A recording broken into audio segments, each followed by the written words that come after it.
What is up, everyone? It's Quinn here, and in today's video, I'm going to be running through my top 20 fantasy football quarterback rankings for the 2024 fantasy football season. I've already gone through my top 40 running backs, wide receivers.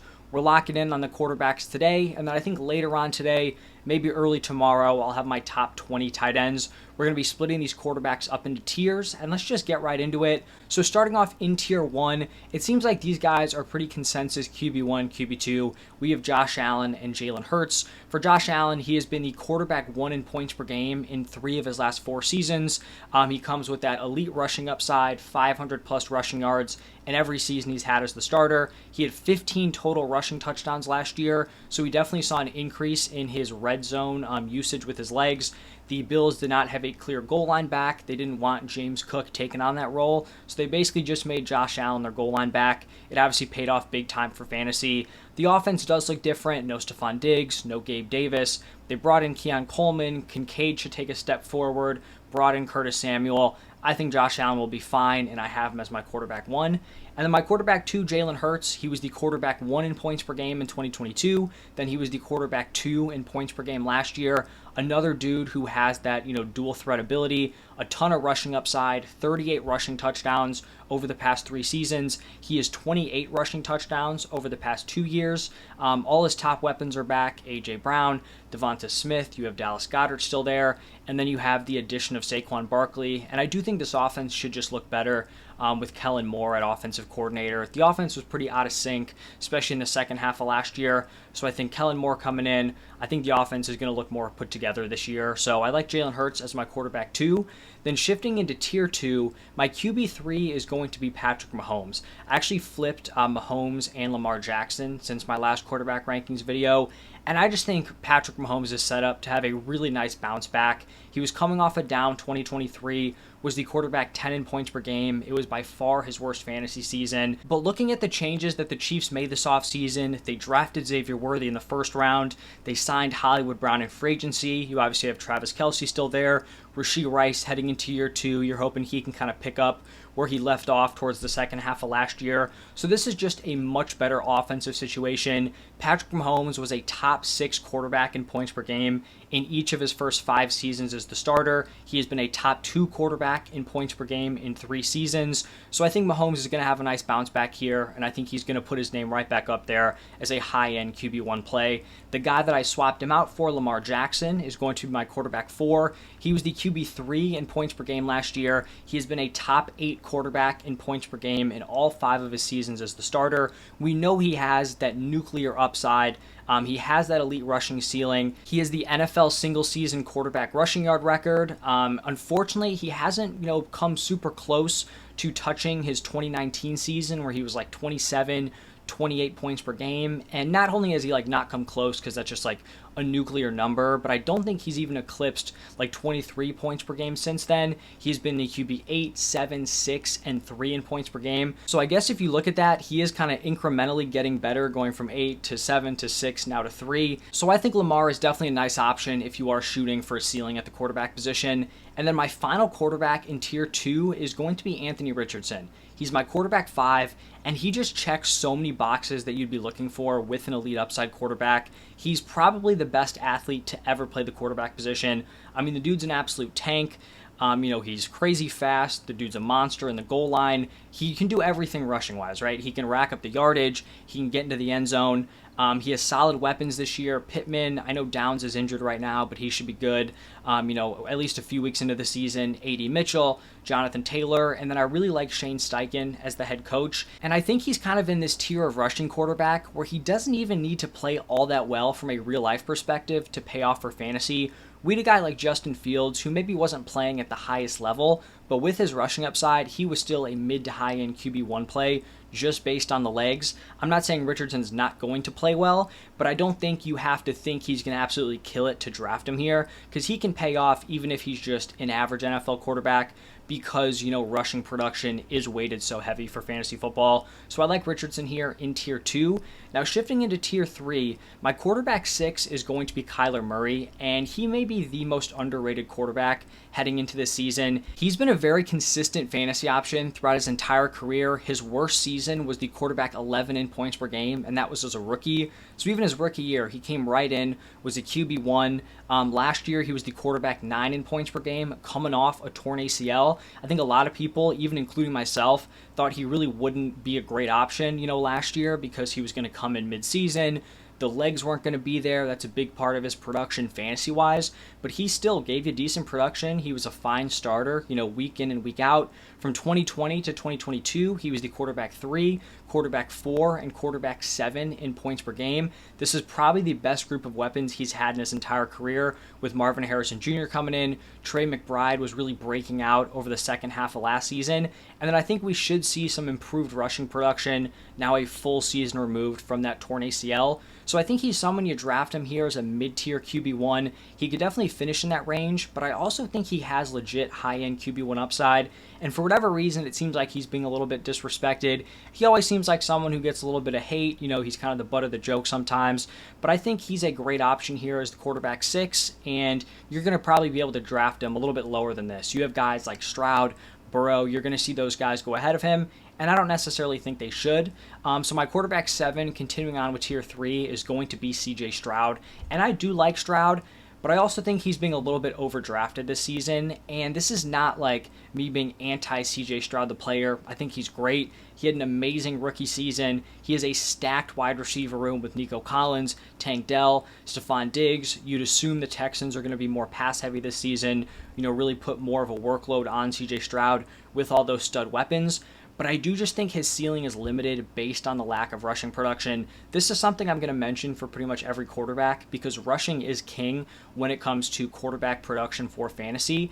Last year, CJ Stroud was 38th in carries per game for quarterbacks, 27th in red zone carries per game, and then 31st in rushing yards per game. So his rushing production is just so limited to every other quarterback I've already talked about. Obviously, he's not even in the same stratosphere as like Josh Allen, Jalen Hurts, Anthony Richardson, but even a guy like Patrick Mahomes, who's not going to be rushing for like 600 plus yards, Mahomes still can give you something on the ground. He's going to get into the end zone a few times. He'll have a few hundred rushing yards. That's just not what we've seen out of CJ Stroud, and I don't think it's a situation where the Texans are going to be like, all right, we went out, invested in these weapons. We have these young up-and-coming weapons. You know what we need to do? Let's have CJ Stroud put his body on the line and run more.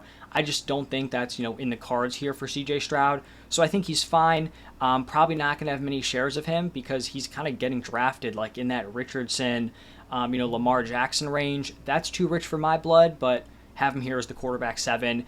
And then my final tier 3 quarterback is going to be Joe Burrow.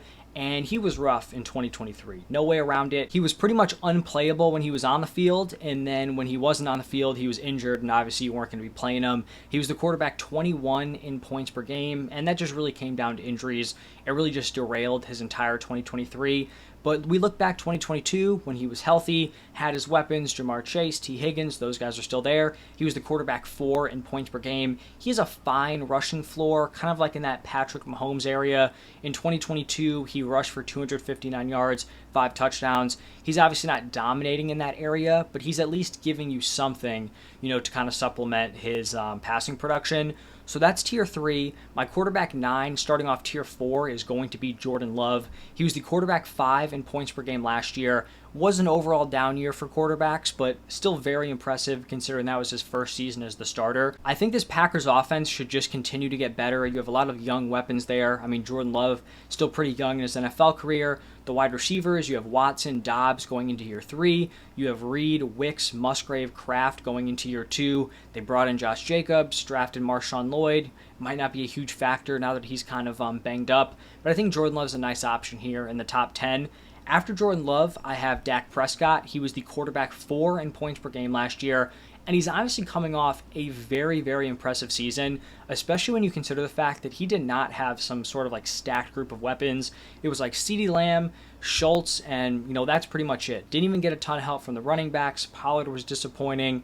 Brandon Cooks didn't play a huge role, and Dak still went out there, threw for over 4,500 yards, 36 touchdowns.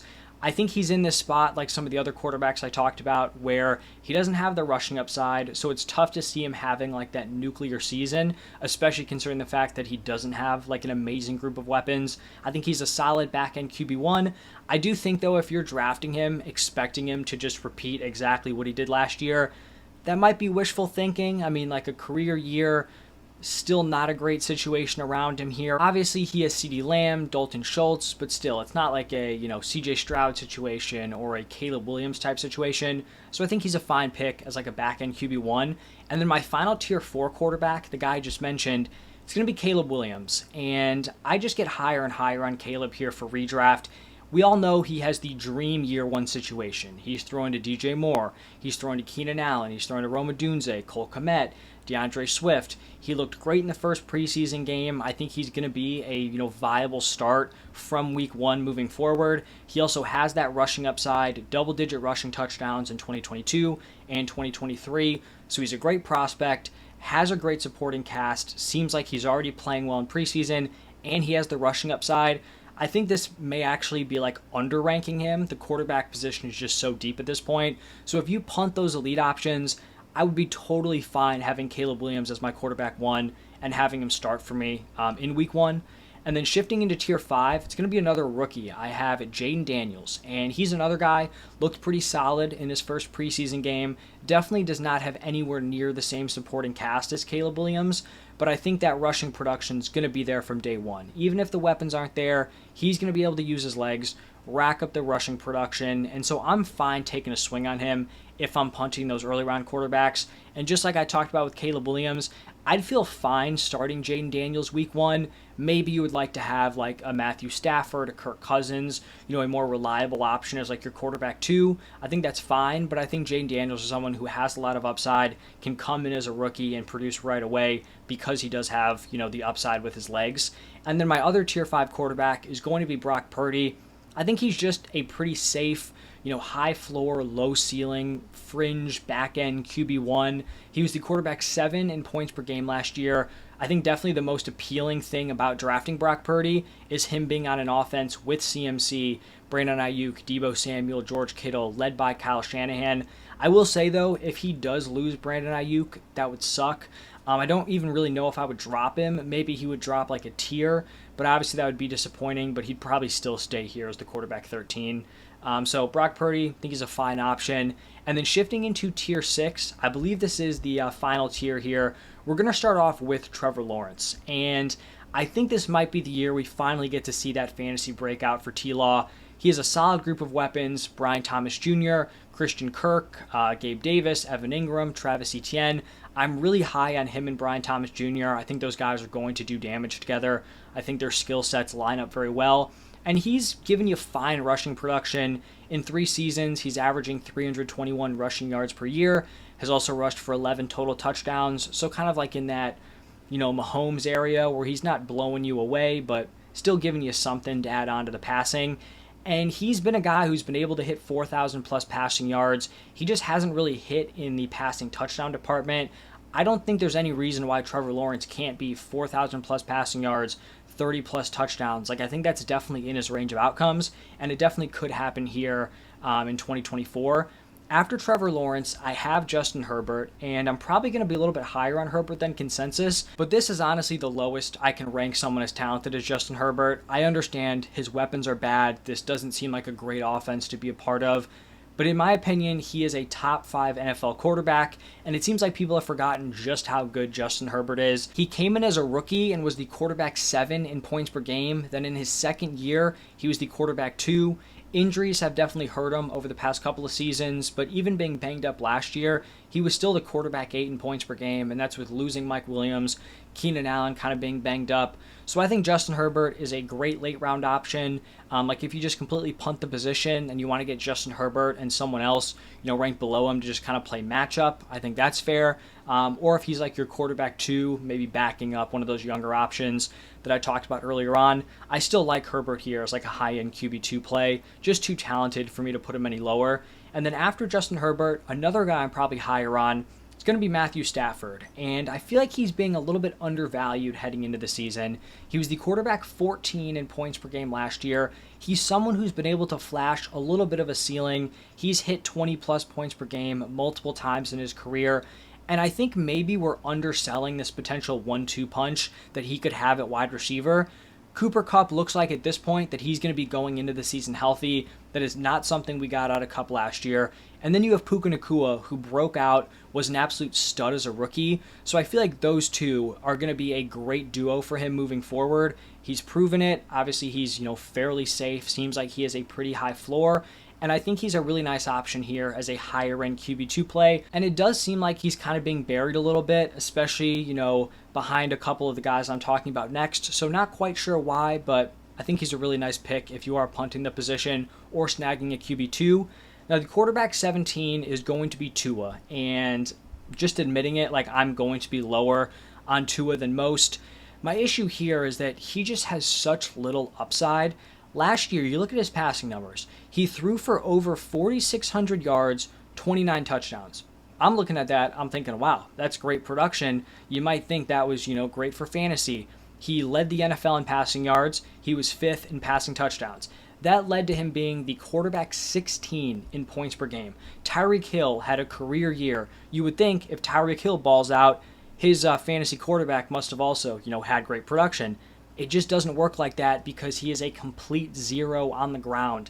In the last 2 years, he has under 150 total rushing yards. He has 0 rushing touchdowns. He has the weapons. He has the coaching to kind of elevate him to good passing production. But if you're a complete zero on the ground, that's only going to get you so far. And I don't know if there's much room for him to improve in terms of that rushing production, because I feel like a big reason why he's kind of turned into the statue is because of the concussion issues. Not saying he was crazy mobile to begin with, but now he is really just zero, outside of the structure of the play. He's giving you nothing with his legs. And I just don't really want to be drafting a quarterback who can throw for over 4,600 yards and be the quarterback 16. Where am I winning with that pick, drafting him as the quarterback 13 or quarterback 14? For me, it's just not worth it. Then another guy who's kind of in, a similar area is Jared Goff, my quarterback 18. Goff has not broken 20 points per game in his career. His best finish is the quarterback 8. The last 2 seasons, he's been a fringe QB1, back-end QB1, was the QB 11 in points per game last year, the quarterback 14 in 2022. So another dude who I think is just, a fine option if you want to throw him in there, but just not going to be giving you any upside there at the quarterback position. And then continuing on with tier 7, we are going to have Deshaun Watson. And really no way around it. He has not been good in his time with the Browns. We look back at last year, and the point per game number was bad, but it wasn't as bad as you would think by just looking at it, because he did play one game where he, I think, had 5 pass attempts, got hurt, left early. If you remove that game, he would have been the quarterback 12 in points per game, so not amazing, but not awful. And I feel like I just have to throw him in here because we have to account for the chance that he somehow can find his pre-suspension, pre-sit-out, the full season form. Because before that happened, Deshaun Watson was a locked-in top 5 fantasy quarterback. He was a locked-in top 5 real-life NFL quarterback. And I just don't know if that completely vanishes. It's not like he's super old. He's 28, turning 29, I think, sometime soon. And just a few years ago, he was a top 5 quarterback in the league. He was giving you amazing production on an awful Texans team, and now it's just completely zapped. I don't know. I don't want to, be super reliant on him, but I feel like we have to at least take into account that maybe he could have some sort of bounce back. So he's my quarterback 19. Then my quarterback 20 is going to be Kirk Cousins. This might end up being low. Kirk, year after year, has just been a very reliable, fringe QB1, solid QB2. But the fact that he is coming off a torn Achilles is somewhat concerning. Also, probably a downgrade in situation, going from the Vikings to the Falcons, but he still has Drake London, Kyle Pitts, Bijan Robinson. So I think Kirk Cousins is a nice option if you draft a Jaden Daniels, a Caleb Williams. If you want to get a quarterback too, someone maybe a little bit more reliable, you kind of know what you're getting. I think Kirk Cousins could definitely be one of those options. And then I did just want to give an honorable mention to Justin Fields. And I want to start off by acknowledging that it's possible, Justin Fields never even, earns the starting job, never even really gets on the field besides a few plays. That is in the range of outcomes. Russ might just hold on to that job. maybe he plays well. But if you told me that I'd be getting 17 games of Justin Fields as a starter, his ranking would absolutely skyrocket. Like if you told me 17 games Justin Fields, he is going to be the starter for the entire season, I think at worst he'd be ranked like right behind Anthony Richardson. What's Richardson, like my quarterback 5? Like I feel like worst case Fields would probably be the quarterback 6. Like his rushing upside is so legit that he would have to be up there. And so like I said, there's no guarantee he gets on the field, even gets his shot. But I don't know how anyone can watch Russ over the past few seasons and think like, yeah, this is the guy who's 100% going to beat out Justin Fields. And I feel like if it's even close, if you're the Steelers, you probably want to at least see what you can get out of Justin Fields, right? He's the much younger option. Like, you want to at least know what you have with him, when he's in your building under contract with you. So if he can somehow secure the starting job, he just has way more upside than any of the other quarterbacks going in this area. So I'm honestly fine if you just want to throw a flyer on a guy like Justin Fields. Maybe you wait a few weeks, you kind of take a look at the situation. Is Russell Wilson playing well? I mean, did Justin Fields just straight up beat him out? You can wait and see. You might end up just having to cut him, churn the waiver wire, but you'd be having to drop someone anyway, to pick someone up off of waivers. So those are my thoughts on the quarterback position this year. It is very, very deep. I would not be reaching in your fantasy drafts. There are a lot of quality options, but that's going to be my top 20 plus one honorable mention. So let me know your thoughts. Who are you guys higher on, lower on? Would love to hear it. But thank you all for stopping by, and I will see you in the next one.